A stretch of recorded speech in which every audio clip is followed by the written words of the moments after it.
মানেই কি সেটা একটা আতঙ্কের চেহারা হয়ে দাঁড়িয়েছে সাধারণ মানুষের কাছে? কারণ রাঙাপানির কথাই ধরুন না, সেই রাঙাপানি যেখানে 17 জুন কাঞ্চনজঙ্ঘা এক্সপ্রেস শিয়ালদায় যাচ্ছিল, সেই ট্রেন ভয়াবহ দুর্ঘটনার কবলে পড়েছিল। সেই রাঙাপানিতে আবারও ট্রেন দুর্ঘটনা। এবার রাঙাপানিতে বেলাইন হয়েছে মালগাড়ি, মালগাড়ির দুটো বগি লাইনচ্যুত হয়েছে। দুর্ঘটনার জেরে বন্ধ ট্রেন চলাচল। 17 জুন এই রাঙাপানিতে কাঞ্চনজঙ্ঘা এক্সপ্রেসে দুর্ঘটনা ঘটে। মালগাড়ি দুর্ঘটনার প্রভাব রাস্তাতেও পড়েছে। রাঙাপানি লেভেল ক্রসিং দুর্ঘটনা, রাজ্য সড়কে যান চলাচল ব্যাহত। কথা বলবো পার্থ প্রতিম, আমার সহকর্মীর সঙ্গে। পার্থ, এই যে বারবার এই ধরনের দুর্ঘটনা ঘটছে, কখনো সিগন্যাল প্রবলেম হচ্ছে, কখনো ট্রেন ডিরেল হয়ে যাচ্ছে, সমস্যাটা কোথায়? এখানে তো বড়সড় প্রশ্ন উঠে যাচ্ছে রেলের রক্ষণাবেক্ষণ নিয়ে। রেলের কি লোকবলের সমস্যা? কোথায় সমস্যাটা?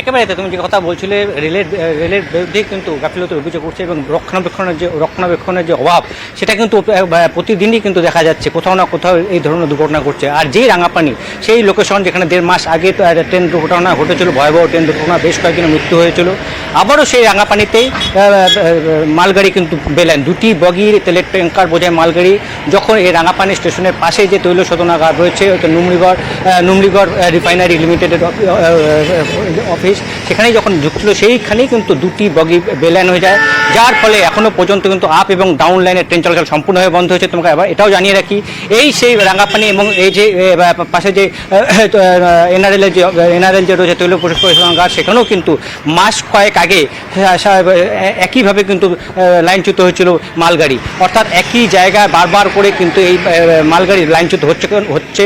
স্বাভাবিকভাবে রেলের বিরুদ্ধে কিন্তু যে রক্ষণাবেক্ষণ, তাতে কোথাও খামতি রয়েছে কিনা সেসব নিয়ে কিন্তু প্রশ্ন ইতিমধ্যে উঠতে শুরু করেছে।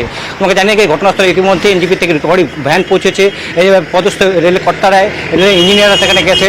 কীভাবে দুর্ঘটনা ঘটলো, কোনো ত্রুটি ছিল কিনা, কারো গাফিলতি ছিল কিনা, এইসব প্রশ্ন কিন্তু এখন উঠছে এবং সেসব বিষয় কিন্তু খতিয়ে দেখছে রেলের পদস্থ আধিকারিকরা। এবং ঘটনাস্থলে পৌঁছে যাতে দ্রুত যে বেলাইন হয়ে পড়েছে, যে 2টি বগি যাতে ট্র্যাকে ফিরিয়ে যাতে আবারও এই আপ এবং ডাউন লাইনে অন্তপক্ষে ট্রেন চলাচল স্বাভাবিক করা যায়, সেই চেষ্টায় চালাচ্ছে কিন্তু রেল।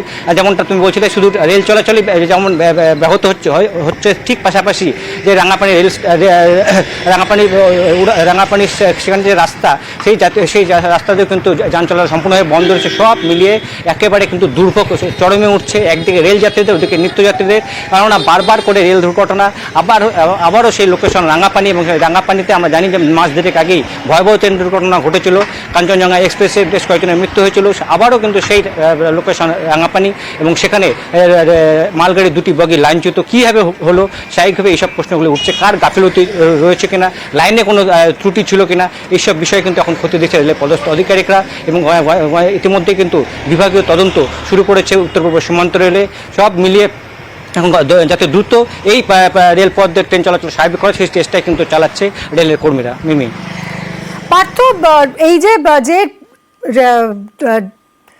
বেলাইন হয়েছে যে কামরাগুলো, সেগুলো সরানোর কাজ কি শুরু হয়েছে এখন?